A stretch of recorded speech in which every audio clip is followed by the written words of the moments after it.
Buenos días, tardes o noches. Mi equipo está representado por Anita Canul, Estefanía Reyes, Adriana Villalobos, Carlos León y su servidor.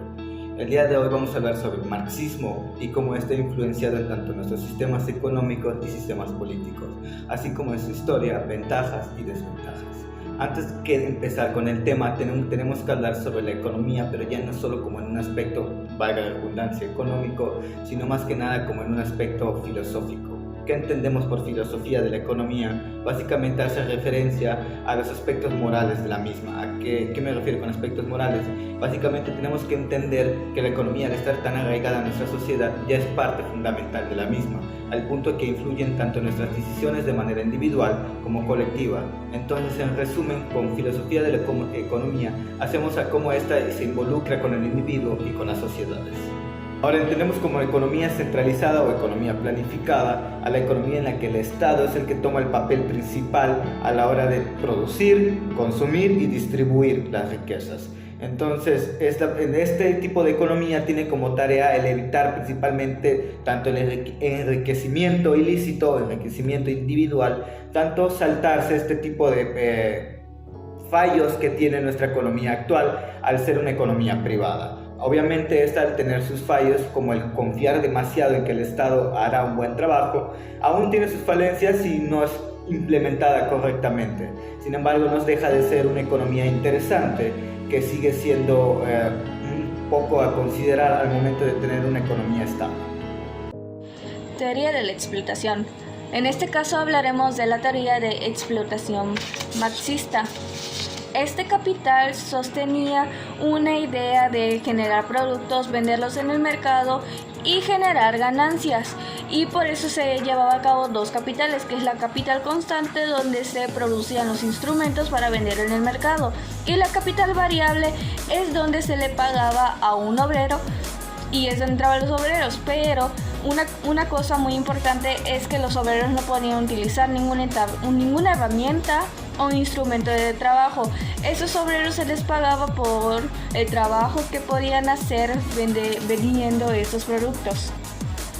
Pero también algo muy importante es que el obrero que trabaja recibe por la jornada, no solo la jornada de trabajo, sino que aparte recibe los bienes y servicios, pero estos que son menos de una jornada completa de trabajo.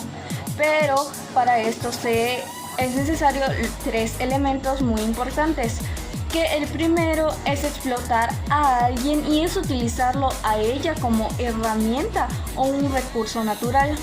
El segundo es la utilización dañina para la persona que utilizó este recurso, y el tercero es la utilización de este fin privado.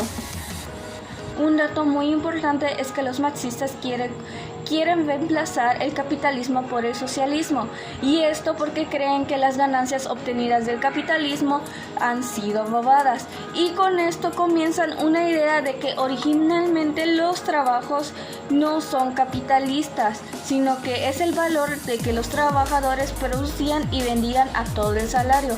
Pero luego llegaron los capitalistas que proseguían a reducir una parte de los salarios y reclamarlos como beneficios. Las claves del pensamiento marxista. Hasta aquí estas ideas fueron durante la época clásica en la relación al funcionamiento del mercado de trabajo que se han contemplado bajo la misma prisma de la autonomía económica. La primera idea clave fue el análisis materialista de la historia humana. Y esto, según el marxismo, se decía que la historia de nuestra especie no es más que una proyección del tiempo de una lucha de clases. Y con esto quiero decir que es el enfrentamiento de distintos sectores sociales que se han compuesto a la sociedad. Y es un decir que es para hacerse el control de medios de producción. La segunda crítica es la crítica de economía capitalista. Y en esta crítica decimos que el análisis del capitalismo más decía que emplea los siguientes conceptos. El materialismo histórico. Y esto es para identificar un modo de producción, que es un modo de producción propio de la burguesía capitalista, en el cual este se puede simplificarse en la producción del capital y la explotación de la fuerza, que en este caso corresponde a la clase trabajadora. La tercera idea es la noción de la ideología. Y este concepto es el propuesto por el marxismo. Puede explicar las formas de dominación mental que el sistema capitalista emplea para sostener una de las clases más nominadas de este sitio. Crítica a las teorías marxistas. Las teorías marxistas no son pocos los críticos del marxismo, desde un punto de vista académico y filosófico como político y práctico. Por un lado, la visión del capitalismo y su profecía sobre la llegada del comunismo resultó ser mucho más de lo que inclementemente se había pensado. Esto es porque el sistema se mantuvo de pie frente al derrumbe de los regímenes comunistas. La primera crítica sería el capitalismo y el imperialismo, ya que estos responsabilizaban que el capitalismo del general fueron numerosas desigualdades socioeconómicas, aunque fue la época de la revolución industrial. La segunda crítica sería el mercado como la institución no natural, y esto es porque desde una perspectiva que no se basaba estrictamente al marxismo. Karl Polanyi insistió que lo más importante de esta transformación capitalista es la economía y la sociedad. Hola, mi nombre es Ani y el día de hoy les voy a explicar sobre la economía centralmente planificada. Cuando hablamos de esto, primero debemos de saber que es un sistema económico en donde el Estado resuelve directamente las cuestiones de la economía. Es decir, que él va a decidir a quién, cómo y cuándo va a producir. Esto tuvo origen en la teoría marxista en el año de 1917, después de la Primera Guerra Mundial en la Unión Soviética. Después se expandió por Europa del Este hasta la década de 1980. Hoy lo podemos ver y hay un ejemplo muy grande que es Corea del Norte, porque es un país que es extremadamente restrictivo en toda la materia de economía, es decir, que él controla todo en los sistemas económicos, o sea, es decir, que hay un solo pan, un solo yogur, así que este es el ejemplo. Hola, mi nombre es Steph y el día de hoy les voy a hablar sobre la distribución de los sistemas económicos, que en la teoría económica moderna se distinguen por 4 tipos, que es economía tradicional, economía dirigida, economía mixta y economía de mercado. Y a continuación les hablaré más sobre ello. Economía tradicional es el sistema económico más antiguo en el que las tradiciones y las costumbres desempeñan un papel importante en la creación, el intercambio y la distribución. También es uno en el que el trabajo manual es muy extendido. Ejemplo de países con economías tradicionales es Burundi, Bangladesh y Afganistán. Y en economía dirigida, conocida igualmente como economía planificada, es un sistema en el que casi todos los recursos económicos son propiedad del Estado y la economía se gestiona mediante un plan estatal. Ejemplo de estos países que utilizan economía dirigida o planificada es Corea del Norte, Cuba y Vietnam. En economía de mercado es un sistema que se basa en los principios de la libre empresa, la competencia y las relaciones contractuales entre entidades comerciales. En una economía de mercado, la intervención del Estado en la actividad económica es limitada. Países que utilizan economía de mercado podría ser Estados Unidos, Gran Bretaña, Brasil y Suiza. Aunque cabe señalar que no hay una economía puramente de mercado en el mundo moderno, suele prevalecer en un sistema económico mixto. Y por último, pero no menos importante, tenemos la economía mixta.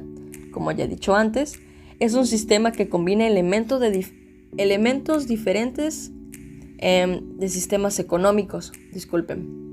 En ella, el Estado y el sector privado desempeñan un papel importante en la producción, distribución, intercambio y consumo de recursos y bienes materiales. Un ejemplo de los países que utilizan la economía mixta es México, India, Francia y Japón.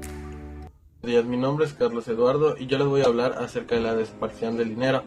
Bueno, los expertos señalan que la desaparición del dinero en físico permitiría un uso mayor al control del capital.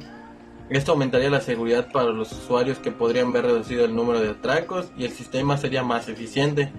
Eso al quedar registrado todos los movimientos que hacemos, podemos tener un mayor control sobre nuestro dinero. Esto ya reduciría la delincuencia y la evasión fiscal y atraería sistemas de pagos más cómodos y efectivos para las personas. Por otro lado, hay que tomar en cuenta que manejar el dinero en su mayoría de forma electrónica podría dar a los bancos mayor libertad a la hora de manejar nuestro dinero en sus sistemas. Un mundo sin dinero físico implica que sea inclusivo y accesible para todos los estratos de la sociedad. Eso quiere decir que tendríamos un sistema integrador de uso fácil e intuitivo y accesible para todas esas personas de escasos recursos y pues personas desfavorecidas. Es necesario también establecer controles que eviten prácticas abusivas por parte de las entidades financieras. Los pagos electrónicos han evolucionado mucho desde sus inicios. Hoy en día podemos decir que gracias a estos cambios las transacciones son mucho más ágiles y cada vez son más sencillas de hacer, a pesar de que no somos una sociedad que maneja enteramente dinero digital. También está claro que el dinero en efectivo ya no predomina tanto como en el pasado y los medios de pago son cada vez más diversos y accesibles. Bueno, ¿a qué voy con todo esto? Pues tenemos que tener en claro que el dinero no va a desaparecer. Podría desaparecer el dinero en físico, pero como tal nos quedaría el dinero electrónico, como vimos que son las transacciones, y pues en este caso igual entrarían los trueques y todas esas cosas. Entonces, lo que sí favorecería que el dinero en físico desapareciera, porque como ya había mencionado, tendríamos un mejor mayor